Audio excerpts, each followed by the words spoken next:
ሐዋሳ ገብርኤል ይሄድ ነበር። ቁልቢን ገብርኤል ጓዝ ነበር። ሸንኮራ ዮሐንስም አልቀረም። የዛን ጊዜ ግን እንሄዳለን። በቃ ቤተክርስቲያን እንሳለምና ፈታ ብለን ጠጥተን ሰክረን እንመጣለን። ለዚህ ነው ፊደል ይገድላል ትርጓሜ ያዳል ነው። ለዚህ አሁን ጳውሎስ እኔ የመልአክ ነኝ ማለቱ እግዚአብሔር አይደለም ማለቱ መቼስ እኔ ከክርስቶስ ጋር ተሰቅያለሁ ስላለ አይ በቃ በቀኝ ወይ በግራ ያለው ጳውሎስ ነው አንደለም። መቼስ ላንተ ተሰጥቷል አይደለም? ለቅዱስ ገብርኤል አይደለም? ለድንግል ማርያም አይደለም? ለቅዱሳን ሰማዕታት ለኛም ተሰጥቷል እኮ። አንዳንዶችን ተከራካሪዎችን ውቀሱ ካለ በኋላ አንዳንዶችን ከእሳት ነጥቃችሁ አድኑ እኮ ይላል።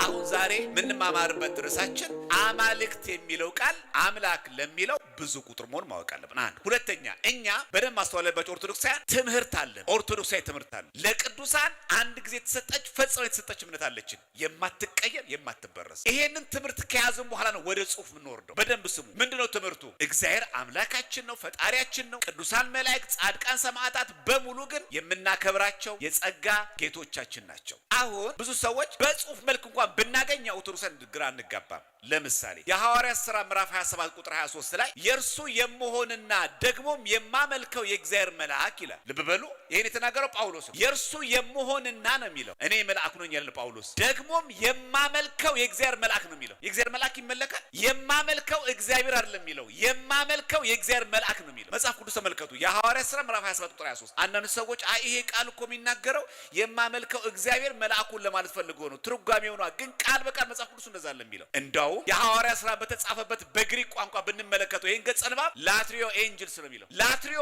ማለት አምልኮ ማለት፣ ኤንጅሎ ማለት ኤንጅልኛ በእንግሊዝኛው መልአክ የምንለው፣ በግሪክ ቋንቋ ኤንጅሎ ማለት መልአክ፣ የማመልከው መልአክ ነው የሚለው። የሐዋርያት ሥራ በተጻፈበት የመጀመሪያ ኮይኔ ግሪኩን ብንመለከተው ራሱ የሚናገረው የማመልከው ነው የሚለው። የተሰጠው ለእግዚአብሔር መልአክ ነው። ይሄ ንግግር ገጸ ንባቡ የሚናገረው ሪፈር የሚያደርገው መልአክ። ይሄን አይታ ግን ኦርቶዶክስ በቃ ጳውሎስ ተናግሮታል፣ ብርሃነ ዓለም ቅዱስ ጳውሎስ ነው፣ ከአሁን በኋላ ቅዱስ ሚካኤል አምልኩ ብላለች ቤተክርስቲያን። ተጽፏል እኮ ትምህርቱ አለና። ምን የሚል መልአክ እንደማይመለክ ትምህርቱ አለ። ኦርቶዶክሳዊ ትምህርት አለ። ምንም ተአምረ ማርያም ላይ ቢጻፍ፣ ገድላት ድርሳናት ላይ ቢጻፉ መልአክ እንደማይመለክ የእግዚአብሔር ቅዱሳን እንደማይመለኩ እኮ እናውቃለን። ተጽፎ እንኳን አይደለም ገድል ላይ ለማለት አይደለም ድርሳናት ላይ አይደለም አዋልድ መጽሐፍት ላይ መጽሐፍ ቅዱስ ላይ እንኳን ተጽፎ ብናገኝ እንኳን እኛ መልአክ አናመልክ። ተጽፏል ልክ እንደነሱ ሮሜ 8:34 ሮሜ 8 እንደሚያቃጯት እኛ እየደጋገምን የሐዋርያት ሥራ ምዕራፍ 27 ቁጥር 23 የሐዋርያት ሥራ ምዕራፍ 27 ቁጥር 23 ይሄው የማመልከው እግዚአብሔር መልአክ ይላል።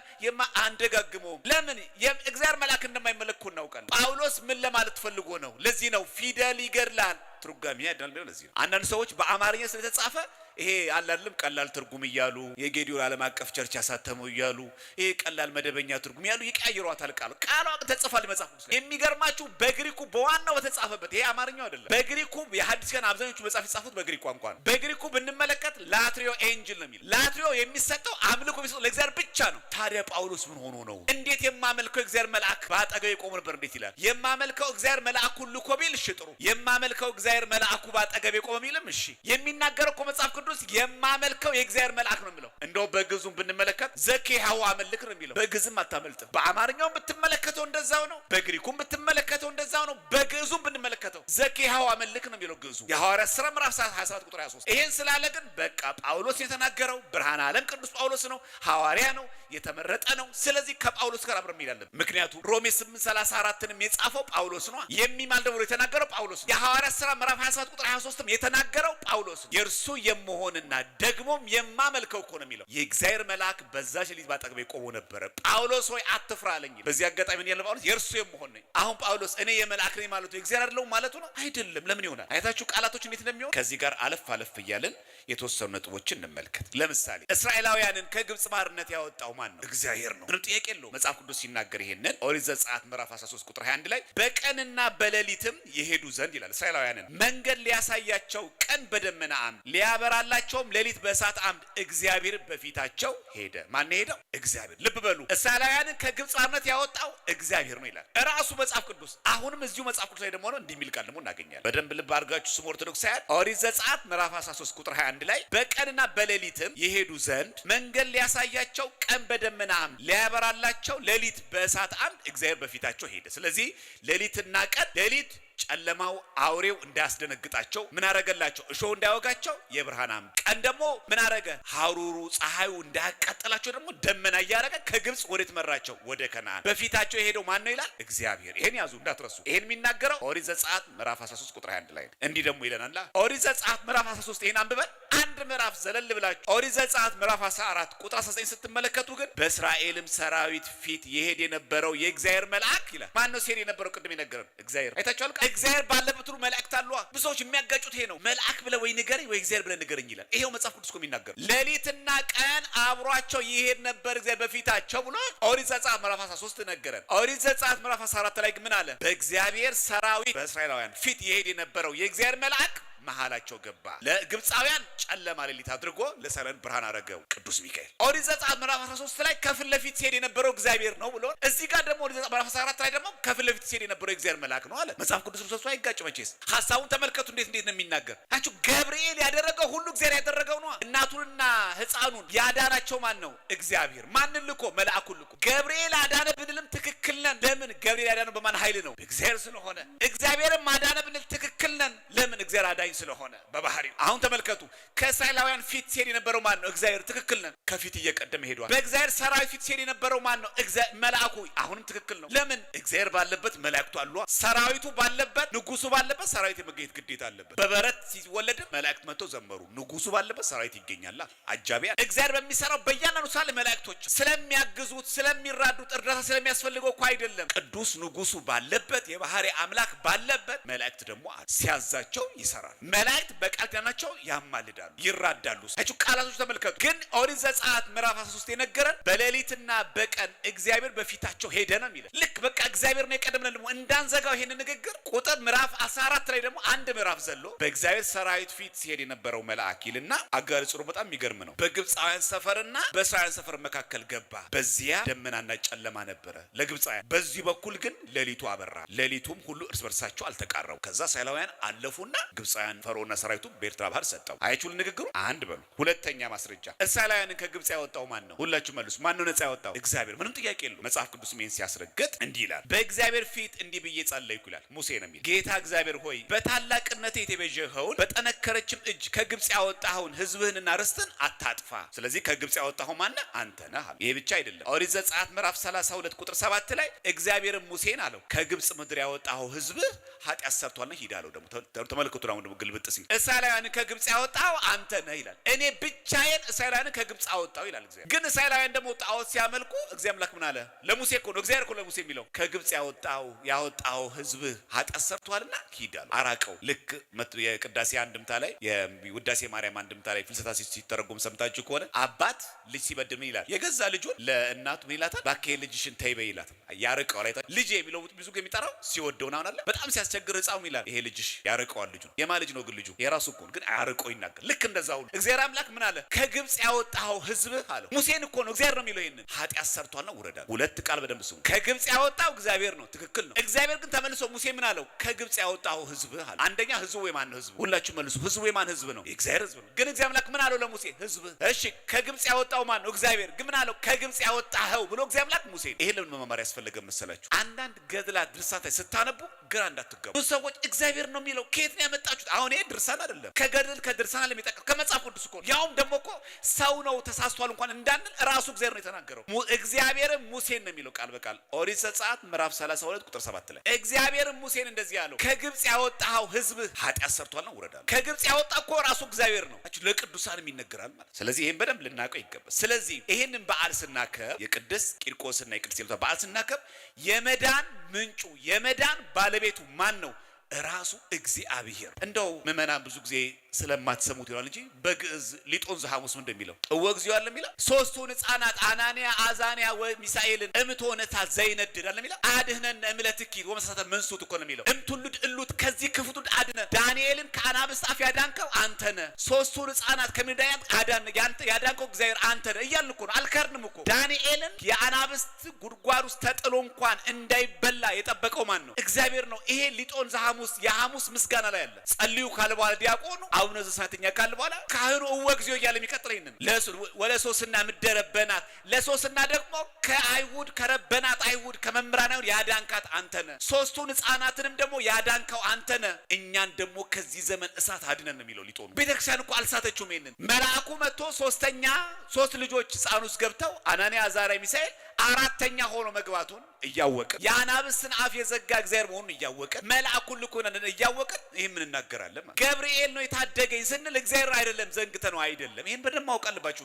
እግዚአብሔር ግን መልአኩን ልኮ ያድናል። እግዚአብሔር ግን በሰዎች ያድናል። እግዚአብሔር ግን በጸበል ያድናል። እንደው ብዙዎቻችን ከንባብ ምስራ በተለይ ወጣቶች አብዛኞቻችን ወጣቶች ስለሆነ እዚህ ውስጥ ያለን ማለት እባካችሁን ስለ ቤተ ክርስቲያናችን በደንብ አድርገን መገንዘብ የሚገባን ጊዜ ይሄ ጊዜ ነው። እኛ አሁን አፈሩን ትቢያው እንደዚህ ስንቀባባ ምናምን ነገር ሲቀሉት ሰማላችሁ አይደል? ይሄ ዝም ብሎ በቃ ደብተራ ያመጣው ምናምን ለምን አታነቡም? ኦርቶዶክሳውያን ያውም በዚህ በ21ኛው ክፍለ ዘመን የመረጃው ዘመን ጀሮም የተባለ አባት አለ። ጀሮም እንደው የምዕራባውያን ነው። ጀሮም የተባለው በ4ኛው ክፍለ ዘመን የነበረ አባት ጦማር 46 ሌተር 46 ላይ ቨርስ 8 ብትመለከቱ ጉግል ላይ ልላችሁ ዋንበብ እኮ ነው። ኤቭሪዌር ይላል የትም ቦታ ላይ የቅዱሳን አጽም መቃብራቸው ባለበት ቦታ ስፍራ ሁሉ እናከብራ ይላል። ቃል በቃል ነው የሚለው። ጀሮም ደብተራ ነው። ጀሮም ኢትዮጵያዊ ነው። ስለማናነብ እኮ ነው እኛ ይሄ ዝም ብሎ እዛ ድግምት የተደረገ ብቻ አንተም ትሸማቀቃለህ። አንቺም መልስ የለሽም። ቤተክርስቲያን ገብተን አንማርም። ሰንበት ቤት ገብተን አንማርም። ቤተክርስቲያን መዋቅር ዘርግታ ትምህርት ተዘጋጅቶ አንማርም። በጠየቅን ቁጥር ግን በቃ ድንብርብራችን ነው የሚወጣው። አለ እኮ ጀሮም የተናገረንን የ4ኛው ክፍለ ዘመን የትም ቦታ ላይ የቅዱሳን አጽም ስናገኝ ይላል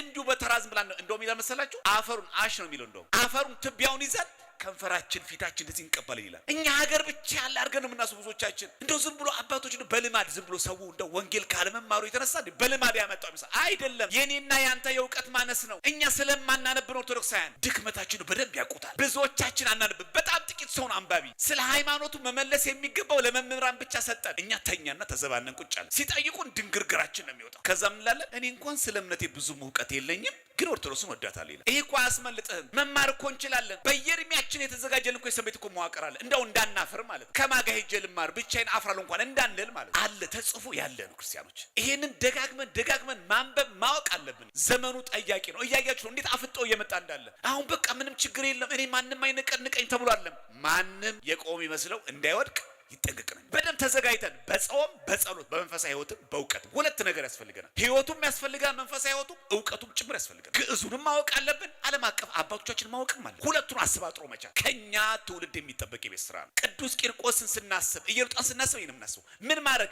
ክፉን መለወጥ። ይሄን ምሳሌ እናይስ። ክፉን መለወጥ ለምሳሌ በመስቀል የተሰቀለ ሰው ምን ነበረ? በዚህ በጥንት ጊዜ በብሉይ ኪዳን ዘመን የተረገመ ገላትያ ምዕራፍ 3 ቁጥር 13 ላይ እንደሚናገር በእንጨት የሚሰቀል ሁሉ የተረገመ ነው ተብሎ ተጽፏልና ክርስቶስ ስለኛ እርግማን ሆኖ ከሕግ እርግማን ዋጀን። ስለዚህ በመስቀል ተሰቀለ የተረገመ ነው የሚለው እሱ የኛን እርግማን ተሸክሞ ተሰቀለልን። ስለዚህ የመስቀል መሰቀል የሚያሳፍረው እሱ የመስቀል ትርጉም ቀየረን። ስለዚህ ጴጥሮስ ሲሰቀል ምን አለ?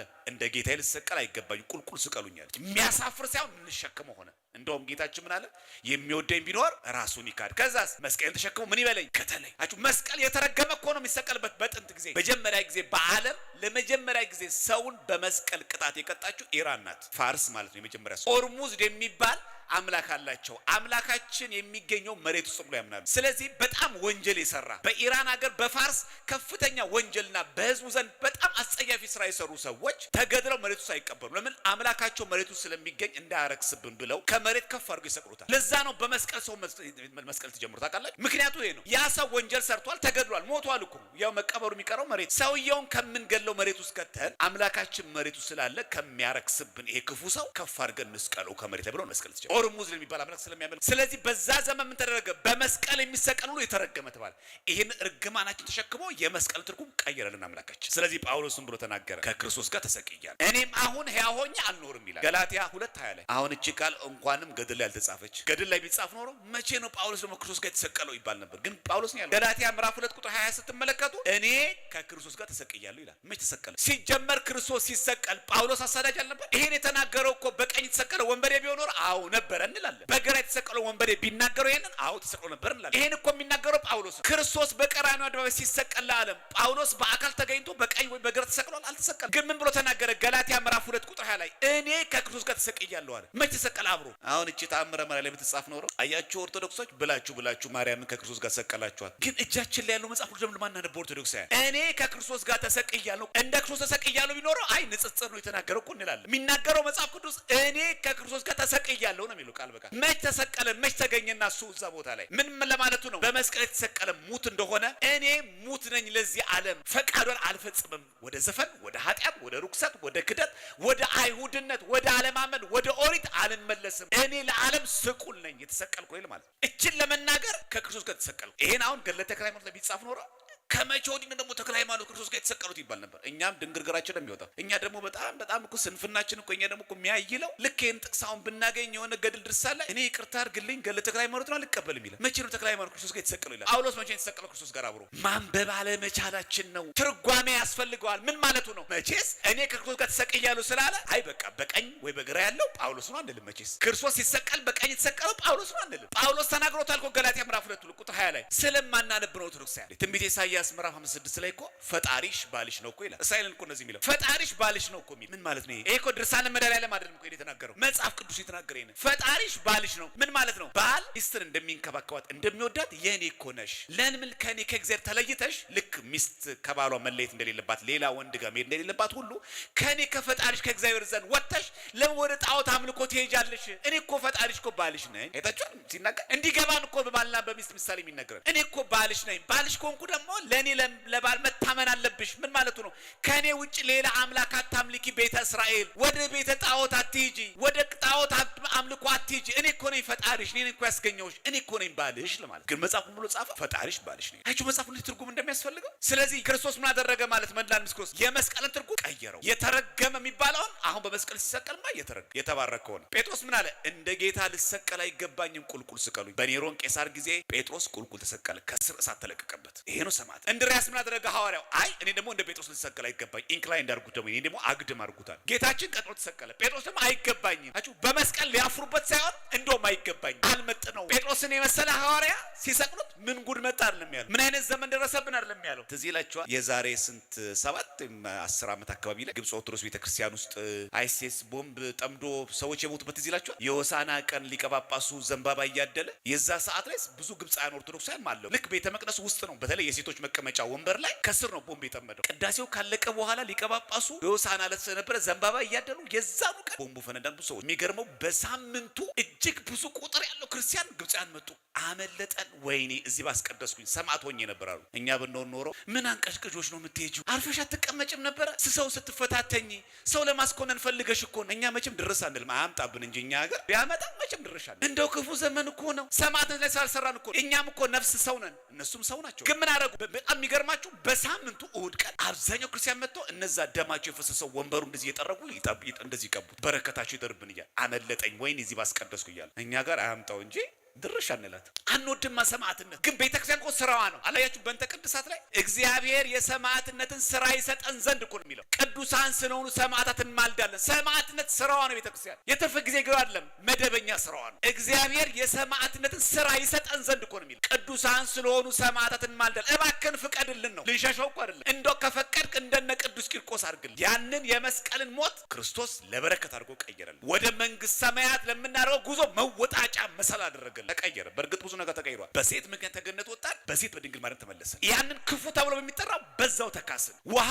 የተፈጠረው ለመዓት ተባለ፣ ውሃ ለጥምቀት አደረገን። አንዱ በውሃ የምንጠመቀው ለመዓት የተፈጠረው ለምህረት ምንድን ነው? ቀየረው፣ ራሱ መቀየር። በመብል ምክንያት ከገነት ወጣን፣ በመብል በስጋ ወደሙ ምክንያት ወደ መንግስት ሰማያት እንገባለን። የወጣነው እኮ ከገነት ዕፀ በለስ በልተን ነው፣ በመብል ምክንያት። ወደ መንግስት ሰማያት መግቢያችን ደግሞ ስጋዬን የበላ ደሜን የጠጣ የዘላለም ሕይወት አለው የሚለው ደግሞ በምን አደረገልን? በስጋ ወደሙ። ራሱ በራሱ ክፉን በክፉ አትመልሱ አለ። ትዝ ይላችኋል በጌታችን ሞት ጊዜ የተገኘው ለንጌኖስ የተባለው ሰው ወታደሩ አንድ ሐራዊ ወታደር መጣና ጌታችን በቃ አንዴ ሞቷል፣ ከሞቱ ግን ልተባበር ብሎ ጌታችን ጎንን ወጋ። ምን ወጣ? ደምና ውሃ። ለወጉት ጌታችን ምን አደረገው? ያንን ወታደር ማረከው፣ ወጊውን ማረከው። ምን አደረገው? አንድ አይና ነበርና ለንጌኖስ አይኑ ተፈወሰች። ከዛ ለክርስቶስ መስክሮ ሰማዕት ሆነ። በሞትህ ጊዜ፣ በጣርህ ጊዜ፣ በስቅለትህ ጊዜ፣ በመከራ ጊዜ የሚወጋ ሲመጣ እሱ ራሱ መቀየር፣ ቅዱስ ማድረግ። ኦርቶዶክሳዊነት ማለት ይሄን ያንን ነገር ወደ በጎ ነገር መቀየር ማለት። የወጋውን ሌንጌኒዮስን አንድ አይና ነበረ፣ አይኑን አበራለን። እንዴት ታደርጋላችሁ ክርስቲያኖች? የችግራችሁ ቀን የወጋችሁን ሰው በነገርም በሉት በተግባር የወጋችሁን ሰው ይማረው ትላላችሁ። እንደውን ሲፈልግ ድርግም አድርጎ ያጥፋው ነው የምንለው እንጂ እኛ አንድ አይና ኖሮት አንድ ሰው መጥቶ በመከራችሁ ጊዜ ቢወጋችሁ ጌታችን ምን አደረገ? ደምና ውሃ ከጎኑ ፈለገ። ውሃው ለጥምቀታችን፣ ደሙ ለኃጢአታችን ስርየት ሆነ። ያንን በጎኑ የተወጋው ያንን የወጋውን ሌንጌኖስን ደግሞ ሰማዕት አረገ። የሚገርማችሁ ጎኑን የወጋው ሰማዕት ሆነ፣ ጻድቅ ሆነ፣ ተቀበለ፣ ክፉም በጎ አረገ። ይሄን ለምን አነሳው ካላችሁኝ ወረባችን ይሄን ስለሚናገር ነው። የቂርቆስና ኢየሉጣ ምሳሌ ላቀርብላችሁ። ምን ይላል ወረቡ ላይ በደንብ ከሰማችሁ? ቂርቆስ ነበልባሎ ለእቶነ እሳት ምውቅ ይላል። አንተ ቂርቆስ ወይ ለሚነደው እሳት አንተ ራስህ ታቃጥለዋለህ። መገልበጥ የሚፍለቀለቀው ጋን የነበረው ያ የሚፍለቀለቀው ጋን የነበረው እሳቱ እሱን ሳይሆን የሚያቃጥለው ቂርቆስ እንዲያቃጥሉ ማድረግ መገልበጥ። ድምፅ አለ ጽህርት የሚላል ዓለም እኛን ክፉ የማጠቅሙ ሲለን ለዓለም የምንጠቅም ሰዎች ሆነ። እኔ ይቅርታ አድርግልኝ፣ ድሮ በጣም ነበር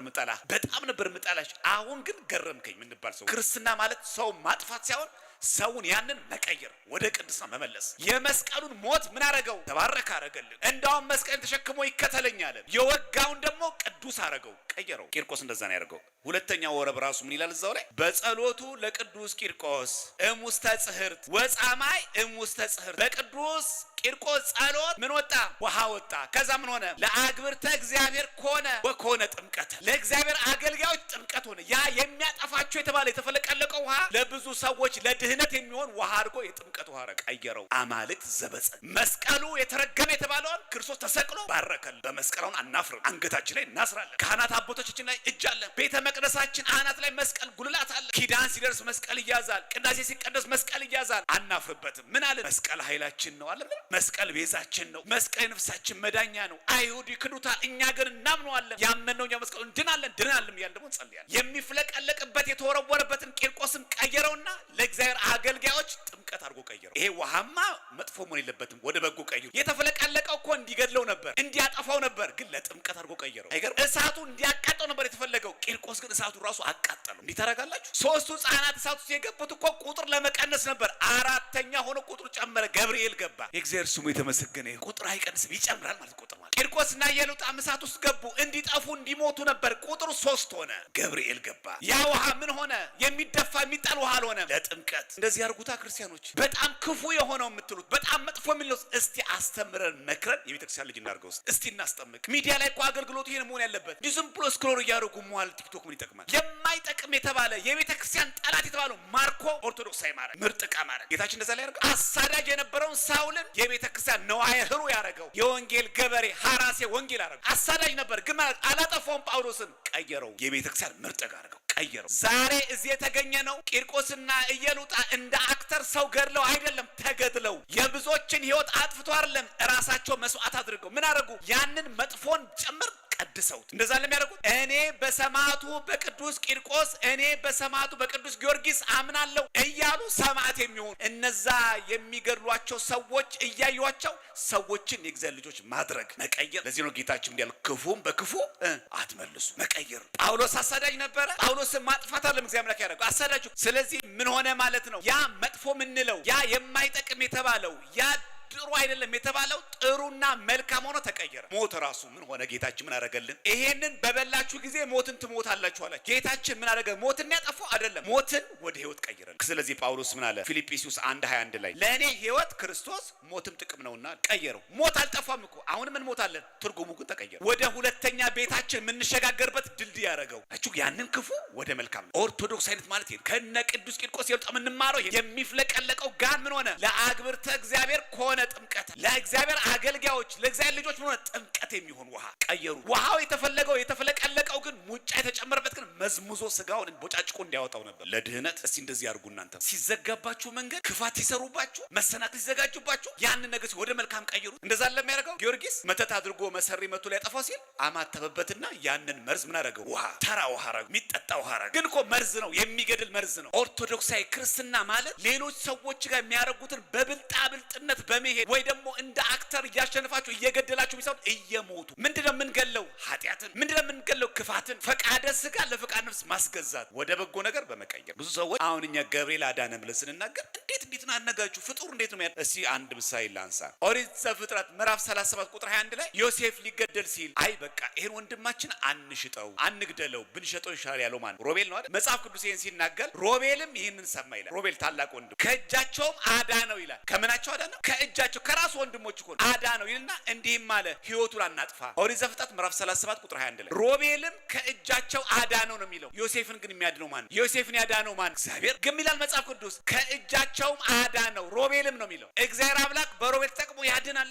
በደንብ መስማት ያለባችሁ ብዙዎቻችን ጥቅስ ስንሰማ ድንግርግር አንበልሽ። አሁን መዳን በሌላ በማንም የለም፣ እንድንበዘን ሰጠን ከሰማይ በታች ማንም የለም። እውነት ነው። የመዳን ምንጩ እሱ። ብዙ ሰዎች የሐዋርያት ሥራ ምዕራፍ 4 ቁጥር 12ን ስናነበው የሐዋርያት ሥራ ምዕራፍ 4 ቁጥር 7 ጋር እናነባት። ከላይ ጥያቄ እኮ አለ። መዳን በሌላ በማንም የለም የሚለው እኮ ምላሽ ነው። ጥያቄው ምን ነበር? ከላይ ያለ ቁጥር 7 ተመልከቱ። ቤት ገብታችሁ የሐዋርያት ሥራ ምዕራፍ 4 ቁጥር 7 በምን ኃይል ወይስ በማን ስም ይሄን እናንተ አደረጋችሁ? ጥያቄ እኮ አለ። ሰውየው ድኗል። መልካም በምትባል ስፍራ የነበረ ሰው ነው። እግሩ ሰሎበታል። ታሞ ነበረ። ይሄ ሰው ደዌ ያለበት ድኗል። አሁን ጥያቄው እዚህ ጋር በማን ስም ወይስ በምን ኃይል ይሄን አደረጋችሁ? ጥያቄው ሁለት ነው። ስምና ኃይል ይጠየቁ። ጴጥሮስና ዮሐንስ ሰውየውን ፈውሰውታል። በማን ስም ወይስ በማን ኃይል? መዳን በሌላ ማንም የለም። ጥቅሱ የሚጋጭ ነበር አይደለም ከኦርቶዶክሳዊ ትምህርት ጋር። ሽንቁሩ ሚካኤልን ብንጠይቃውን ራሱ ቅዱስ ሚካኤል ሆይ በጸበል ድኛለሁ፣ ቅዱስ ሚካኤል ሆይ በማን ስም ወይስ በምን ኃይል ይሄን አደረግህ ብትሉት ምንድን ነው የሚለው? ቅዱስ ሚካኤል መዳን በሌላ በማንም የለም። እኔማ ያዳንኩ በእግዚአብሔር ኃይል በማን ስም አድናለሁ የሚል። ቅድስት አርሴማ ሆይ በጠበልሽ እኮ ተፈውሻለሁ። ሰማዕቷ ቅድስት አርሴማ በማን ኃይል ወይስ በማን ስም አዳንሽ ብትሏት በማን ነው የምትለን? መዳን በሌላ ማንም የለም። አይጋጭም ጥቅሱ እኮ። ጴጥሮስና እኮ ዮሐንስ አላዳናችሁም አልተባሉ። ጥያቄው በማን ኃይል ወይስ በማን ስም? የሐዋርያት ሥራ ምዕራፍ 4 ቁጥር 7 ላይ ጥያቄው አለ። ቁጥር 12 ላይ የጴጥሮስ መልስ ወመላ መንፈስ ቅዱስ ላለ ጴጥሮስ ሶቤሃለ ይላል። በጴጥሮስም መንፈስ ቅዱስ ሞላበት እንዲህም አለ እናንተ የናቃችሁት የማዕዘን ድንጋይ ራስ እሱም ክርስቶስ ይሄንን ሰው ስለፈወስ ነው ስለምን ትጠይቁናላችሁ? መዳን በሌላ ማንም የለም። የመዳን ምንጩ ማን ነው? እግዚአብሔር። የመዳን ባለቤቱ ማን ነው? እግዚአብሔር። ሕፃንና እናቱን ያዳነው ማን ነው? እግዚአብሔር ነው። ማንን ልኮ? መልአኩን ልኮ ያድናል እግዚአብሔር። ጴጥሮስ ከእስር ቤት ሲወጣ ምንድን ያለው? የሐዋርያት ሥራ ምዕራፍ 12 ላይ እግዚአብሔር መልአኩን ልኮ እንዳዳነኝ አሁን አወቅኩ አይደል ያለው? ማንን ልኮ? መልአኩን ልኮ እንዳዳነኝ እኮ ነው። ሮቤል አዳነው ይላል። ማንን? ዮሴፍን። እንደውም ከእጃቸው አዳነው እኮ ነው የሚለው። ማዳን ግን የማን? የእግዚአብሔር ነው። በደንብ ስሙ። ማዳን የእግዚአብሔር መሆኑ እያወቅን መጽሐፍ ቅዱስ ግን ምን ይላል? ሮቤልም ዮሴፍን ከእጃቸው አዳነው ነው የሚለው። ቃል በቃል የሚለው አዳነው። እንደው ጋርዶብን እንጂ በአዲስ ኪዳን ማለት አይደል? ጳውሎስ ምንድን ነው ያለው? ደካሞችን አድን ዘንድ አለ የሚለው። እንደ ደካማ ሆንኩ ይላል እኮ በቆሮንቶስ መልእክቱ ላይ። ደካሞችን አድን ዘንድ ነው የሚለው እኮ ጳውሎስ ነው የሚለው እኮ እንደዚህ አድን ዘንድ ነው የሚለው። ማዳን ግን የማን ነው? የእግዚአብሔር ነው። አድን ዘንድ ለእኛም ተሰጥቶ የለ ምን የሚል አንዳንዶችን ተከራካሪዎችን ውቀሱ ካለ በኋላ አንዳንዶችን ከእሳት ነጥቃችሁ አድኑ አይል? የያዕቆብ ወንድም የይሁዳ መልእክት 1 ምዕራፍ ያለችው ቁጥር 22 ላይ ቃል በቃል አለ አንዳንዶችን ከእሳት ነጥቃችሁ አድኑ እኮ ይላል። ለአንተም ተሰጥቷል አይደለም? ለቅዱስ ገብርኤል አይደለም? ለድንግል ማርያም አይደለም? ለቅዱሳን ሰማዕታት ለእኛም ተሰጥቷል እኮ። አንዳንዶችን ተከራካሪዎችን ውቀሱ ካለ በኋላ አንዳንዶችን ከእሳት ነጥቃችሁ አድኑ። መጽሐፍ ቅዱስ እኮ ነው የሚናገረው። አድኑ ትእዛዝ ነው እኮ። አድን። ማዳን ግን የማን ነው? የእግዚአብሔር። አይችሁ ሰውን ከሱስ ከኃጢአት ከበደል አድን እያለ እኮ ነው። አድኝ እህትሽን ከጥርጥር ከኑፋቄ ከሌላ ቦታ ከምትሄድ ልጅሽ እህትሽን ወደዚህ ቤተክርስቲያን አምጫት አድኝ። አድኑ እኮ ነው የሚለው። ይሄ ማዳን ግን እግዚአብሔር ማዳን ወስደነው ነው? በፍጹም አይደለም። አድን ነው የሚለው ቃሉ።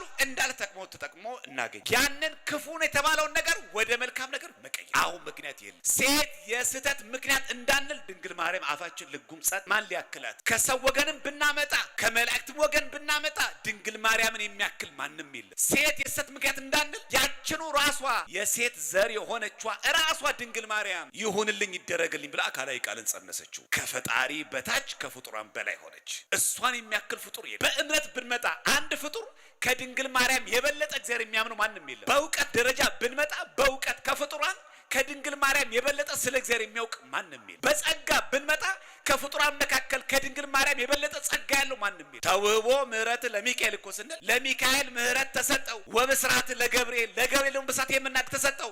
ወሀብተ ሰማያት ለማርያም ድንግል የሰማይ ሀብት ሁሉ ተሰጣት። ይሄ ቀረሸማ ትባል። ይሄ ጸጋ ይሰጣል፣ ይሄ ጸጋ የለህም ይባላል ለሰው። ለድንግል ማርያም ግን ይሄ አላት ይሄ የላት ማለት ፈጣሪ እግዚአብሔር ለፍጡራን የሰጠው በሙሉ የሰጣት ስሟ የተመሰገነ ይሁን። ለዚህ ነው ጸጋ የሞላብሽ ያላት። ምልዕተ ጸጋ ምላት ለዚህ ነው ጸጋ የሞላብሽ ያ በሴት ምክንያት ተጎዳም ለምናወራው በሴት ምክንያት ተመለሰ። አይቱ ሴት እግዚአብሔር ምን እንደሚሰራ ወደ በጎ ነገር መቀየር፣ የሚፍለቀለቀውን እሳት ማቀዝቀዝ። እኛ ብንኖር ምን እንላለን? እኔ ላይ ያወርዳችሁት ይሄ እሳት እናንተ ላይ ይገልበጣም ትሉታል አላለም ቂርቆስ። አላለችም እየሉጣ እየጎተተ ወደ ገባ ውሃው ቀዘቀዘ። ውሃው ምን ሆነ? የሚፈላው እነሱ እንዲያቃጥል አይደል የሚያደርገው? ምን አደረገ? ጥምቀት። ለአግብርተ እግዚአብሔር ከሆነ ጥምቀት ነው። ወረባችን እንደዛ ነው የሚለው። አንተ ቂርቆስ ለመልክህ ከተመልከቱት መልክዓ ቂርቆስ፣ አንተ ቂርቆስ ሆይ የሚያቃጥለውን እሳት የምታቃጥለው አንተ ነህ። እንደዚህ ያደርጋል እግዚአብሔር ስናምነው። አይታችኋል። ሌላው መጨረሻ ላይ ከነዚህ ቅዱሳን ምን እንማራለን ካለን ባጭሩ ምን እንማራለን? እግዚአብሔርን ላለመካድ እንደዚህ ዋጋ መከፈል አለበት። ስራዬን አጣለሁ እኮ ከስራ ቦታ አፈናቀላለሁ እንደዚህ ያጋጥመኛል። የለም ዋጋ ክፈል። ይሄው ከባድ ዋጋ እኮ ነው። የ3 ዓመት ህፃንና እናት እግዚአብሔርን ከምክር ነው። ሌላ ነገር እኮ የለም። ብሔር አይደለም ጉዳዩ። ጎሳው ተነክቶ እኮ አይደለም። ስልጣኑ ተነክቶ እኮ አይደለም። ሃይማኖቴን ከምክድ ክርስቶስን ከምክድ የተፈለቀለቀ እሳት ይሻለኛል። እኛ እናረጋዋለን። አንዳንዶቻችን እኮ ራሱ ምንዝት ሰዎች አለን። አባን ደወልኩላቸው 2-3 ጊዜ ጥያቄ ነበረኝ አልመለሱልኝም፣ ክር በጠስኩኝ ይላል። እኛ እኮ የመጨረሻ የምንቀልድ እኮ ሰዎች ነን። ይሄ እኮ ክር ቀላል ነገር እኮ አይደለም። ክርስቲያኖች ማህተም መበጠስ ቀላል ነገር እኮ አይደለም። በሰዎች ተደግፈን የምናስሆነው የምንበጥሰው ጉዳይ እኮ አይደለም። ክርስቶስን ላለመካድ የሚፍለቀለቅ ጋን ይመረጣል። ስለዚህ ይሄ ቀን ዛሬ ስናከብረው የሊቀ መላኩ የቅዱስ ገብርኤልን በዓል ስናከብር ክርስቲያኖች እግዚአብሔር ላለመካድ እሳት ውስጥ ከተወረወሩ እኔ ትንሿን ነገር ብተዋት አንቺ ከብዶሽ የለ አንተ ከብዶ የለ አሁንስ ከበደኝ እኮ ምን ላድርገው ግን እኮ በእምነት አይመስለኝም የሚል ሰው የለም። ይሄ የኛ ዘመን ችግር አለም ክርስቲያኖች። የሚፍለቀለቅ ጋን እኮ አይደለም። እሱን ካላገባሽ እዚህ ውስጥ ትገቢያለሽ። የሚፍለቀለቅ እኮ አልተባልሽ። አንተም እኮ እሷን ካላገባሃት እዚህ ሳሱ ትገባለህ እኮ አልተባልክም። በእምነት አትመስልህም፣ በእምነት አይመስልሽም። ተው ስንባል እምቢ እያልን ከዛ ከወራት በኋላ እሷም ክር ትበጥሳለች፣ እሱም ክር ይበጥሳል። ምንድነው የከበደችን? እሱን ላለመተው፣ እሷን ላለመተው በእምነት ከማይመስላችሁ ጋራ በማይመቻክ አትጠመዱ እየተባልን ትንሽ ነገር ከበደችን። ቂርቆስና ኢየሉጣ ግን እንደዛ ለሚያረጉ እሳት ውስጥ ይመረጣል። ማንን ካለ እግዚአብሔርን ከመካድ እግዚአብሔርን ከመካድ የሚፍለቀለቅ ጋን ውስጥ ገብቶ ስጋችን ቢበጣጠሽ ይሻላል። ስለዚህ በዓሉ ወንጌል ነው። እሺ ኦርቶዶክሳውያን ዛሬ ገብርኤልን ብቻ ያከበርን እንዳይመስላችሁ፣ መላእክትን ብቻ ያከበርን እንዳይመስላችሁ ኦርቶዶክሳውያን ዛሬ በዓሉ ወንጌል ነው። ዛሬ በዓሉ እግዚአብሔር ያከበርንበት ነው። ለዚህ ነው ቅዳሴ ያስቀደሰን ስጋው ደግሞ የተቀበልነው። ሁለቱን ልጅ ሰዎች ከእሳት ከሚነደው የሚፍለቀለቅ ጋን አወጣቸው። ከዛስ ቅዳሴ ያስቀደሰን ቀጥሎ ስጋው ደሙ አለ። አይታችሁ ታቦት ሲወጣ ስጋው ደሙን ተቀብለን ነው። ያለ ስጋው ደሙ በዓል የለንማ። በል እንግዲያውስ በቅዱስ ቂርቆስና በቅዱስ ኢየሉጣ አማላጅነት ታምናለህ? ቅዱስ ገብርኤል እንደሚረዳ ታምናለህ? በል ገብርኤል ወዳጅ ከሆንክ ቁረብ። የቅዱስ ቂርቆስና የኢየሉጣ ወዳጅ ከሆንሽ ቁረቢ። ስጋው ደሙ ተቀበል። ስጋዬን የበላ ደሜ ጠይዛል ይወታል ይላል። በስጋው ደሙ ነው የሚከበረው በዓሉ ኦርቶዶክሳውያን። በጭፈራ አይደለም፣ በዳንስ አይደለም። ትልቁኛ ችግር ይሄ ነው። በዓላት ስናከብር ብዙ ሰው በመብል በመጠጥ በጭፈራ የሚያሳዝነው ደግሞ ክር በጥሶ የሚሳደቡ ደግሞ እሱ። ሐዋሳ ገብርኤል ይሄድ ነበረ፣ ቁልቢውን ገብርኤል እጓዝ ነበረ፣ ሸንኮራ ዮሐንስም አልቀረም። የዛን ጊዜ ግን እንሄዳለን፣ በቃ ቤተክርስቲያን እንሳለምና ፈታ ብለን ጠጥተን ሰክረን እንመጣለን። ወንጌል አላወቅኩም ነበር ይላል። መች ቤተክርስቲያን አለህና አንተ? ራሳችን ባጠፋነው ጥፋት ቤተክርስቲያን እንወቅሳታለን። ደግሞ ማናፍረው እኮ ሚዲያ ላይ ወጥተን ደግሞ ቤተክርስቲያን የምንሳደቡ ወንጌል ተማርኩም። እኔ ሐዋሳ ገብርኤል ብዙ ጊዜ ሄጃለሁ። አንድ ቀን ተሰብኬ አላውቅም። የት አለ አንተ? ናይት ክለብ ሜዳ አለባት ለቤተክርስቲያን። መቅደሷ እኮ ይሄ ነው። በዓሉ የሚከበረው ቤተክርስቲያን ውስጥ፣ ቅዳሴ ያለው ቤተክርስቲያን ውስጥ ነው። ታቦቱም ያለው ቤተክርስቲያን ውስጥ ነው። ገብርኤልም እኮ ባህር የሚያብሰው ቤተክርስቲያን ውስጥ እኮ ነው። ስትማጸነው እኮ ነው። ቤቱ መገኘት አለብን ኦርቶዶክሳውያን። በዓሉ የኦርቶዶክስ ከሆነ መከበር ያለበት ኦርቶዶክስ ቤተክርስቲያን ውስጥ ነው። እኛ እየጨፈርን፣ እኛ እየደነስን፣ እኛ እየሰከርን እንዴት ገብርኤል ይስማን? እንዴት ሀገራችን ሰላም ትሁን? እንዴት ቤተሰቦቻችን ይባረኩ? ደግሞ የምታመካኘው በገብርኤል ነው። ገብርኤልን የምትወደው ከሆነማ ጠዋት አስቀድሰ ስጋው ደሙ ተቀበል። ቂርቆስን የምትወደው ከሆነማ አስቀድሰን ስጋው ደሙ ተቀበል። እግዚአብሔር የሁላችን መጨረሻ ያሳምርልን። ወስብሐት ለእግዚአብሔር። በልቤ ላይ ተነበበ ልጅሽ፣ አሁን ስሜ ተጠርቷል በልጅሽ